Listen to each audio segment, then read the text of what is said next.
அஸ்ஸலாமு அலைக்கும் friends, welcome to just for you JFU. இன்றைக்கி நம்ம சேனலில் ரம்ஜான் ஸ்பெஷலுக்காக இஃப்தாரில் நம்ம பண்ணக்கூடிய சூப்பரான சிம்பிளான சர்பத் தான் பார்க்க போகிறோம். முஹப்பத் கா ஷர்பத். இது வந்து ரொம்ப ஒரு ஃபேமஸ் வாட்டர்மெலன் வச்சு செய்யக்கூடிய இந்த சர்பத் எப்படி செய்யலான்றதை பார்க்கலாம். ஸோ இதில் வந்து பார்த்திங்கன்னா வந்துட்டு ஒரு 2 டம்ளர் அளவுக்கு நான் பால் ஊற்றிருக்கேன்.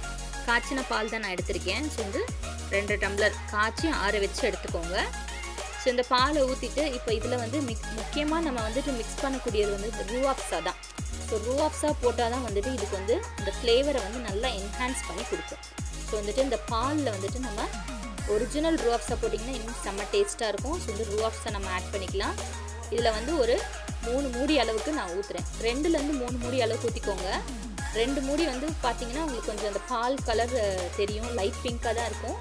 அதனால் இன்னும் கொஞ்சம் ஒரு மூடி சேர்த்து நம்ம ஊற்றிக்கலாம். இந்த ரூஆப்ஸா மூடியில் ஒரு 3 மூடி அளவுக்கு நான் சேர்த்துக்கிறேன்.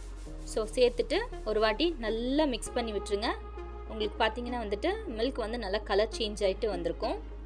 நான் வந்துட்டு இப்போது ஸோ இதை வந்து மிக்ஸ் பண்ணி வச்சாச்சு. அதுக்கப்புறம் நம்ம வாட்டர் மெலனை வந்துட்டு சின்ன சின்ன பீசஸாக வந்து இந்த மாதிரி கட் பண்ணி எடுத்து வச்சுக்கலாம்.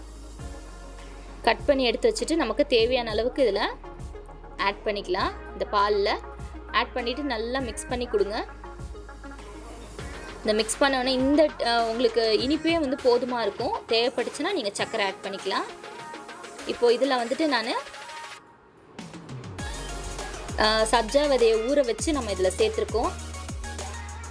சப்ஜா விதையும் பாதாம் பிசுன்னு வந்துட்டு ஊற வச்சு நம்ம இதில் சேர்த்துக்கலாம். நமக்கு எவ்வளோ குவான்டிட்டி தேவையோ அவ்வளோக்கு அந்த மாதிரி நீங்கள் சேர்த்துக்கோங்க. சேர்த்துட்டு அதையும் நல்லா மிக்ஸ் பண்ணி விட்டுருங்க. இந்த கட்டி இல்லாமல் மிக்ஸ் பண்ணி விட்டுருங்க. இனிப்பு ஜாஸ்தி வேணும்னா நீங்கள் வந்துட்டு இதில் சர்க்கரை ஆட் பண்ணிக்கலாம், உங்கள் இனிப்புக்கு தகுந்த மாதிரி. ஸோ சர்க்கரையை ஆட் பண்ணிவிட்டு இப்போ நல்லா மிக்ஸ் பண்ணி விட்டுருக்கேன்.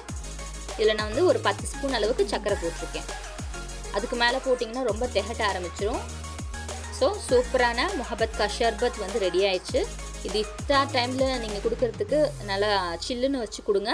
ஸோ வயிறு நல்லா குளுகுலுன்னு இருக்கும். கண்டிப்பாக இந்த வீடியோ உங்களுக்கு பிடிச்சிருக்கும். ரொம்ப ஈஸியான ஒரு ரெசிபி தான். கண்டிப்பாக ட்ரை பண்ணி பார்த்துட்டு எப்படி வந்துச்சுன்னு சொல்லுங்கள்.